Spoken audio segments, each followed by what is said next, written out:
Hey everyone, welcome to our channel. In today's video, I'm going to show you how to remove yourself from a Facebook page.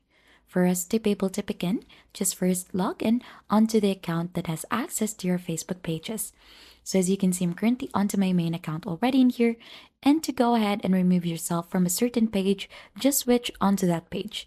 So click here onto the top right corner of the screen and then switch to the page wherein you want to remove yourself.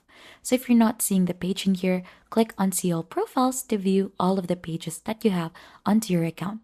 So for example, I want to go ahead and remove myself onto this specific page which is Paw Shops. So we'll click onto that. We'll be switched onto that Facebook page. So as you can see, we're currently in already in here.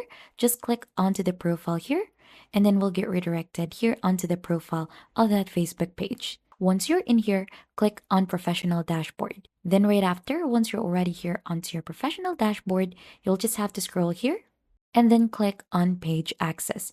So this is where you could invite people to help manage your page and control who can access it. So you should be able to see the people who have access here onto your Facebook page. So I'm the only one that currently has access to that.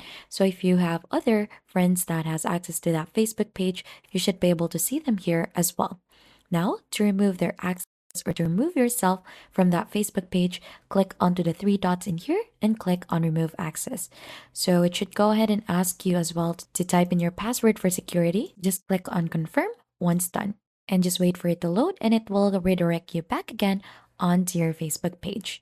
And that is how to remove yourself from a Facebook page. And if you think that this has been helpful to you, then don't forget to hit the like, subscribe, and we'll see you on to our next video.